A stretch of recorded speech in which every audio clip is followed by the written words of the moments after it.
You versus you. So I've been getting a lot of questions on Instagram and some comments on the YouTube videos, but mostly on Instagram just because of the type of content that's posted over there.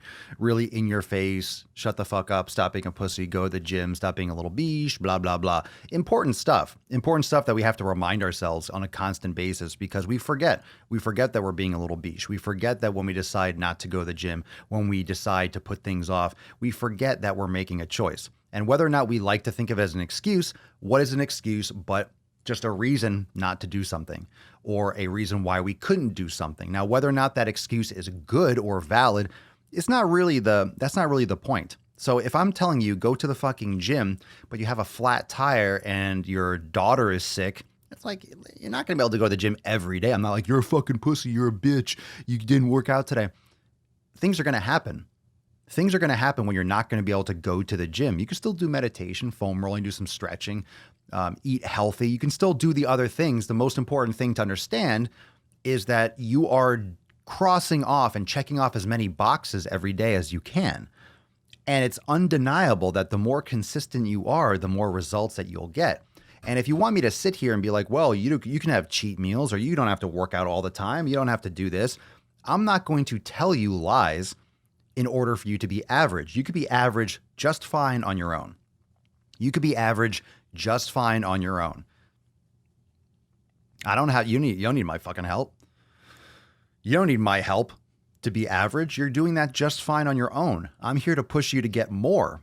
And what's shocking is the pushback when I write those Twitter posts or share them on Instagram. A lot of people, I disagree with the cheat meals. I disagree. I think, blah, blah. If you want to go half in, if you want to go 80%, oh, well, it's 80% nutrition, 20% exercise. That's the worst statement. That's the worst fucking quote. That's the worst mindset, period. That's the worst mindset for going into your life and your fitness. It's 80%. So you're already, okay, I'm not putting in full effort here. I'm only putting in 20%. It's 20% exercise. It's 100% both. If you want results, you got to train your fucking ass off.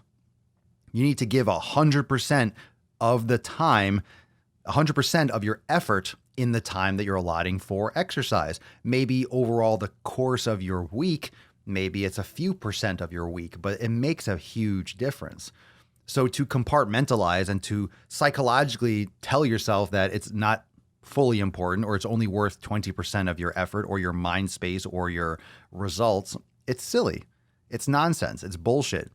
I mean, it's all everything.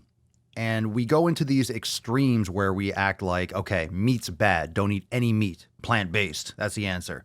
Or plants are bad. Carnivore. Only eat meat. We go into these extremes because we want aggressive results. We say we want aggressive results. And by going to the extreme, it's the same mindset of more is better. If I have more of this, I'll be doing better. If I work out more, that's really common. If I work out more and do more cardio, then I'll get more results. If I take more supplements, I'll get bigger. If I just do more sets, I'll get bigger. You're not building muscle when you're in the gym. You're breaking shit down. You're causing stress. You need to rebuild afterwards. So it's important what you're doing after in order to repair. Otherwise, you're not going to repair, and then you're going to get injured. You're just going to break yourself down. You're going to overtrain. You cause damage, blah, blah, blah. So what gets you results? I think it's obvious that some people can make shittier food choices and seemingly get away with it. Now, just because you have abs doesn't mean that you are healthy on the inside. You have lots of people that look good on the outside, that their insides and their gut, everything's fucked up. Everyone's going to react a little bit differently. Everyone's got different genetics. Everyone has a different training approach. Everyone does things differently. And some people can seemingly get away with it. And we lose track of what health means. We lose track of what health means because we associate it all of a sudden with abs. Abs does not mean healthy. Now, I'm not saying that you're healthy if you're obese, but just hear me out. If you're losing weight, that's great. If you're obese, you should lose weight. But losing weight doesn't mean, hey, I'm being successful, I'm losing weight. You can have a disease and lose weight. You could be wasting away. You could be starving yourself and eating shitty foods and eating fucking McDonald's and losing weight. That's not fucking healthy. That's garbage. You're eating trash. So the quality of the food is exceptionally important. It's fucking everything. The quality of your food is literally everything. It's everything. Everyone's always pointing to fucking calories in and calories out. If you're eating fast food, you're fundamentally fucking up. So it doesn't matter if you're losing weight. It doesn't matter if you're in a caloric restriction. It's stupid to do that to your body. It's stupid to eat that stuff. It's just dumb. You have the information. Now, you can make those choices and seemingly get away with it. You can have that once in a while probably and not get cancer. Maybe. If you have it once a week over the course of 30 or 40 years, maybe that is the determining factor. We can't study that. We can't test that. And a lot of people will defend that like, well, you can't say that. Of course, that's incorrect. How do you know? How do you know if that doesn't cause cancer? How do you know if that wouldn't cause cancer, eating fast food and binging on fast food once a week? Doesn't sound like a lot, but it's 14% of your week. And that means if it's 14% of your week every week, then it's 14% of your life. And would you say that giving 86% effort is probably not a good cliche? It's like, well, you want to give 110%. Well, if you're cheating once a week, that's 14%. No one gets amped up about giving 86%. So to say that eating fast food once a week is going to give you cancer, that's a little bit excessive. You can't just say that. However, you can't deny the fact that it could be a factor. And if it could be a factor, then why allow it to be a factor? Why allow it to be a staple of a factor? Why allow that risk? So it just puts into perspective what we don't know, what we can't account for, what we cannot test.